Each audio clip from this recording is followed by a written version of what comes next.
ജീവിതം ചില മനുഷ്യർക്ക് ജനനം മുതൽ എന്തെല്ലാം കരുതി വച്ചിരിക്കുന്നതെന്ന് പറഞ്ഞു വയ്ക്കാൻ പ്രയാസമാണ്. പക്ഷെ കരുതി വച്ചിരിക്കുന്നത് പ്രയാസവും പ്രതിസന്ധികളുമാണെങ്കിൽ ചിലർ വിലപിച്ച് വീണുപോകും. മറ്റു ചിലർ ചിരിയിലൂടെ ചിറകുതുന്നി പറന്നു വരാൻ തുടങ്ങും. ചിറകുതുന്നി പറന്നു വരുമ്പോൾ വീണുപോകാതെ പലതും വീണ്ടെടുക്കുമ്പോൾ അവരെ നാം സന്തോഷത്തോടെ നോക്കി നിന്നുപോകും, അഭിമാനത്തോടെ ചേർത്ത് പിടിക്കും. ഇത് ജെഫിൻ ഇട്ടിച്ചൻ. അപ്രതീക്ഷിതമായി വർഷങ്ങൾക്ക് മുൻപ് ജെഫിന്റെ കമന്റ് പല കമന്റ് ബോക്സുകളിലും ഞാൻ കാണാനിടയായി. ജന്മന ഇരുകാലുകൾക്കും വൈകല്യം നേരിടുന്നുണ്ടെന്നും താൻ കുട നിർമ്മാണം ചെയ്യുന്നുണ്ടെന്നും അത് വാങ്ങി തന്നെ സഹായിക്കണമെന്നുമായിരുന്നു കമന്റിന്റെ ഉദ്ദേശം.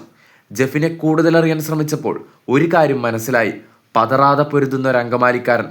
ചികിത്സകൾ മൂലം പഠനം നിലയ്ക്കുകയും പിന്നീട് ഗീത ടീച്ചർ എന്ന അധ്യാപികയുടെ സഹായത്തോടെ കുട നിർമ്മാണം പഠിച്ച് വീടിന് മുൻപിൽ റോഡിൽ മേശയിട്ട് വണ്ടികൾക്ക് കൈകാണിച്ച ആ കുട വിറ്റ് പിന്നീട് കാലിന് സ്വാധീനമില്ലാത്തതിനാൽ പഞ്ചായത്തിൽ നിന്ന് ലഭിച്ച മുച്ചക്ര വാഹനം ഉപയോഗിച്ച് വീടുകൾ തോറും കയറിയിറങ്ങി കുടകൾ വിറ്റ് 13 കൊല്ലമായി കുട നിർമ്മാണം കൊണ്ട് തന്റെ കുറവുകളെ പോലും വെല്ലുവിളിച്ച് ജീവിതം തിരികെ പിടിച്ച് പൊരുതി മുന്നേറുന്ന ജെഫിൻ, അതേ കുട നിർമ്മാണം കൊണ്ട് മുട്ടിലിഴഞ്ഞ് 4 ചുമരുകൾക്കുള്ളിൽ തളർന്നു പോകേണ്ട ജെഫിൻ ഇന്ന് അച്ഛനെയും അമ്മയെയും സഹായിക്കുന്നു, അധ്വാനിക്കുന്നു. നമുക്കെല്ലാം ഒരു പ്രതീക്ഷയാണിയാൾ. തളർന്നു പോകുമ്പോൾ ഓർക്കാൻ കഴിയുന്ന പേരാണിയാൾ, വ്യക്തിയാണിയാൾ.